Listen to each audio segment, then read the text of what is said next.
I'm 72 years old, and I need to tell you something that took me 5 decades to understand. Being right doesn't mean you win. Everything you think you know about success, the promotions, the respect, the money, it's all real. But nobody tells you what you trade for it. Your parents didn't know. Your teachers didn't know. The partners at the firm who made me feel like I was climbing towards something important, they didn't know either. Or maybe they did, and nobody wanted to say it out loud. I believed the same story they sold me. Work hard, provide, build something. The relationships will wait. They'll understand. But before I tell you what happened when my son stopped calling, you need to understand who I was. Not the version I showed in court, the version I was at home. I'm not saying this to impress you. I'm saying it because I'm running out of time. Not for me, for you. I was a corporate lawyer for 43 years. Manhattan, big firm. The kind of place where you bill in 6-minute increments and every conversation is a negotiation. I was good at it, really good. I could take apart an opposing counsel's argument in real time, find the weak point, press until something broke. Clients paid me to be sharper than everyone else in the room. At home, I brought the same energy. My ex-wife used to say, I cross-examined her during dinner. My son learned early not to ask me for anything without a reason that could hold up under questioning. I didn't think I was being cruel. I thought I was teaching him how the world works.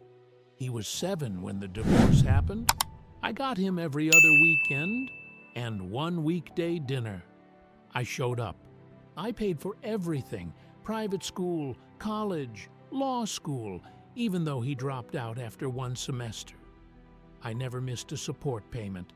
I thought that counted for something. But I missed things, small things. A swim meet where he placed 3rd, a school play where he had 2 lines, his college graduation. I had a deposition that week, and I told myself he'd understand. He said he did. He always said he did. The call started when he turned 25. Every Sunday, like clockwork. He'd call around 10 in the morning, ask how I was, tell me about his week, his job in graphic design, his girlfriend, later his wife.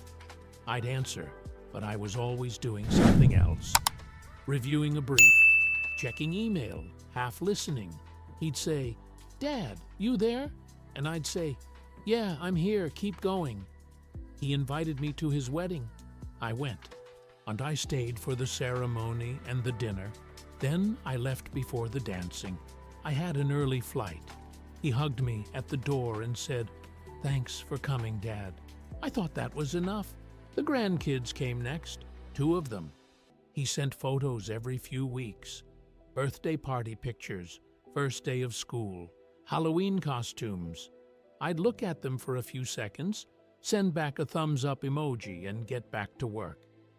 He kept calling, every Sunday, 10 in the morning. I kept half listening. When I turned 68, the firm pushed me out. They didn't call it that. They called it a retirement package, but I knew what it was. Younger lawyers, lower salaries, faster technology. I'd been billing fewer hours. My hand shook sometimes during depositions. I couldn't remember names the way I used to. They gave me a plaque and a party. 40 people showed up, and I didn't know half of them. I went home to my apartment in Battery Park, 1 bedroom, 15th floor, view of nothing, and I sat there for 3 months. I watched television. I walked to the same deli every morning. I called my son twice. Both times he sounded busy. Both times I told myself he'd call back when he had time. He didn't. A guy I used to work with, retired 5 years earlier, sent me a message. He'd moved to Thailand, Bangkok. He said it was cheap, warm, easy to meet people. He said he'd never been happier. I looked at photos of the city, street markets, temples, women smiling in every picture. It looked like a place where nobody knew who I used to be, where I could start over, where I could feel like something other than a lawyer who wasn't a lawyer anymore. I bought a one-way ticket, but I didn't tell my son until 2 days before I left. I sent him a text. Moving to Bangkok, retiring for real this time. I'll send you my new number, he called. I didn't answer. I told myself I'd call him back once I got settled.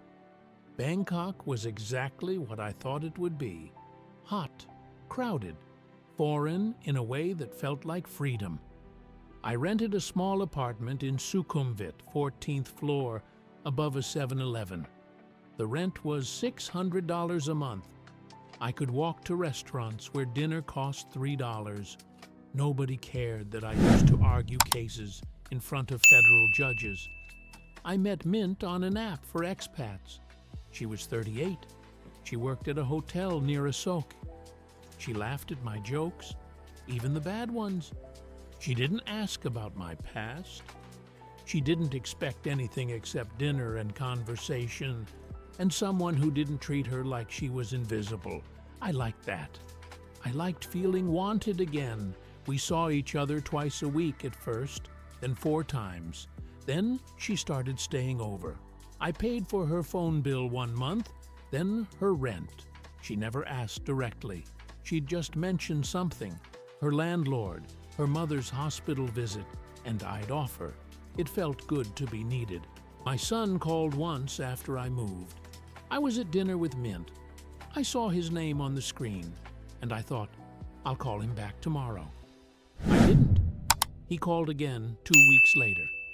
I was at a market, and it was loud, and I told myself I'd call him when I got home. I didn't. He sent a text. Hey, Dad, just checking in.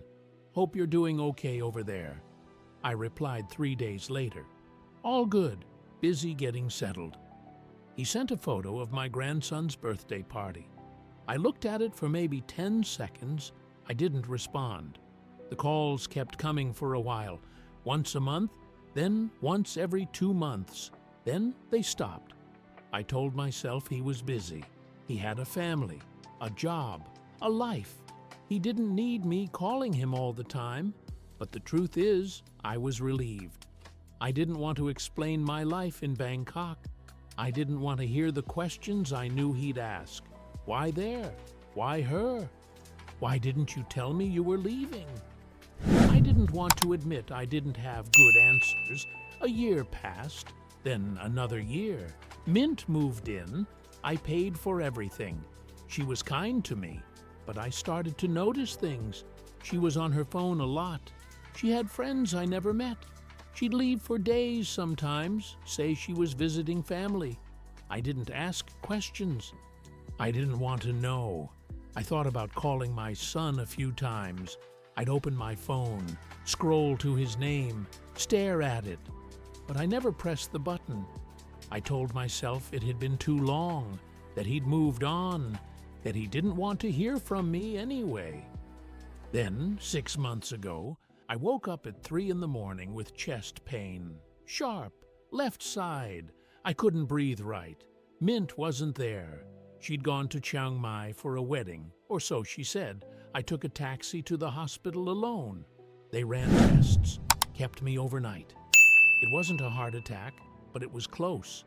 They said I needed to change things, lose weight, stop drinking, reduce stress. I sat in that hospital bed, and I thought about who I'd call if something happened. Mint's number was the only one I used regularly. I hadn't spoken to my son in almost 2 years. I pulled up his contact. I stared at the screen. I started typing a message. Hey, I'm okay. Just wanted to say hi. I deleted it. I tried again. I know it's been a while. I've been thinking about you. I deleted that too. Finally, I just wrote, how are you? I sent it. 3 days passed. No response. Then a week. Then, 10 days later, a message came through. I'm done trying, Dad. I hope you find what you're looking for. I read it 30 times.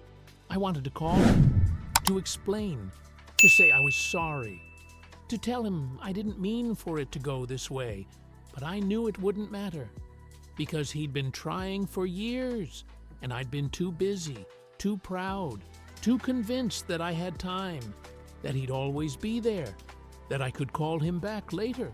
Now he was done, and I understood why.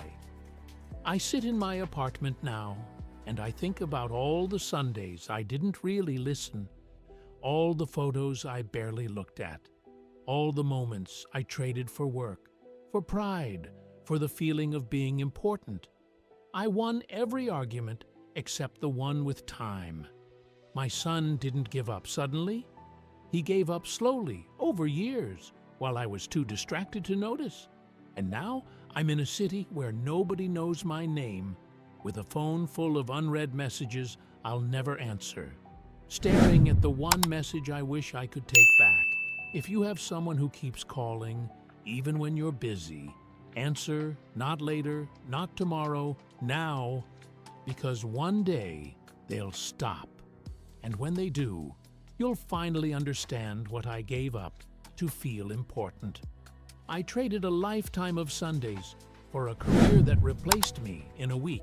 Don't make my mistake. Pick up the phone.